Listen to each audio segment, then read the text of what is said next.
Well, once again, I've solved a problem of mine without shooting any video in advance or planning on any video. The HP LaserJet 1100 is actually my favorite printer. It's a very old printer, but it is a real workhorse and has served me well for many years.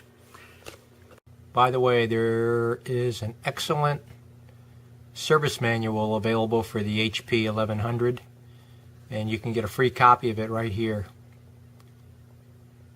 This also applies to the HP LaserJet 1100A, which is just an 1100 with a document scanner on the front of it. The fault I was getting was a blinking yellow or blinking amber light. This particular light right here was blinking, and that indicated a couple of potential problems, but in my case it was the paper exit flag sensor. And all I did to fix my problem was simply remove the printer cartridge. I have a lousy camera, so just bear with me, guys and gals. You remove this plastic item here. You just pry it out with a little flathead screwdriver. It pops out. Then you take the roller assembly here and you slide it to the right this way and take this end out, and then the other end comes out. So the roller completely comes out after you do that, and I'll show you that here without any commentary.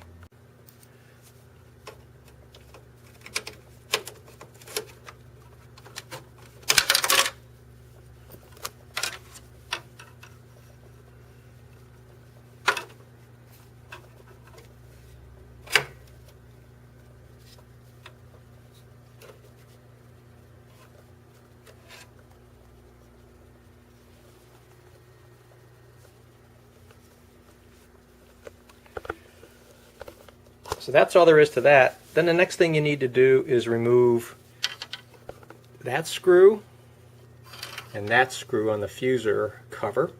I think it's called the fuser cover. Be careful, there are spring under each screw. You don't want to drop that spring or drop that screw, because if you do, it goes right down here, and then you're going to have to futz around with it to get the screw and spring out. I'm speaking from experience. So simply remove this screw. I've already untightened them. And spring. Slide it to the right, lift it up and out. Here's where the problem is.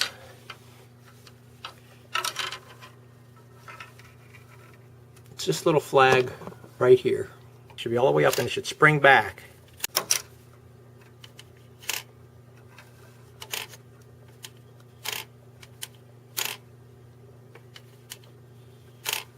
Spring should move very easily. So I took mine completely out and tried to wind a turn or two on the spring to make it a little bit tighter. Turns out I didn't need to do any of that because it was still not moving freely. So all I did was I put a little drop of oil on it just so it would rotate smoothly. Again, I'm really sorry for the camera. I'm holding it with my left hand and trying to point with my right. So I put a little drop of oil right here. A little drop of oil right here. I mean a really little bit. Put it on a toothpick or something and just touch it in both spots. And once I got that oil, a little bit of a lubricant on there, it works perfectly. So you can see if you put papers on it, the flag's down.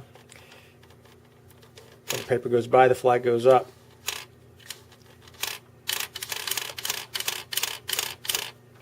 If your flag is down, you're going to get that fault indication, and if it works once, you can hold the flag down and it works once and doesn't spring back.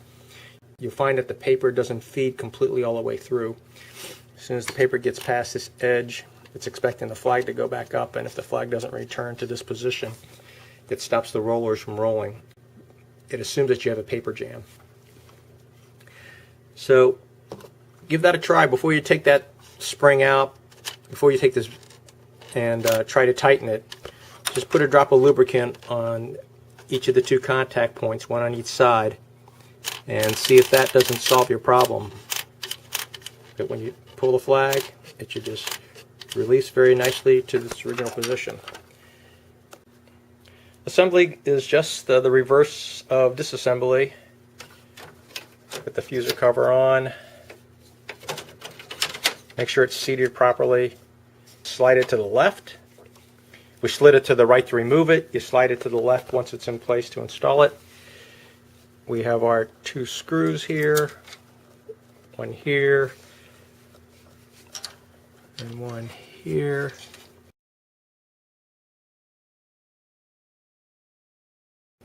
We're going to put our roller back in.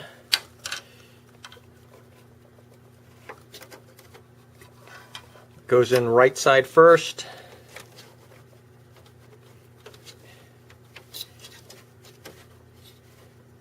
Then the left side, and you need to rotate it till it gets to the right position. There it is there. Rotate it so you can get it all the way to the left. Then you put your plastic clip back in over here.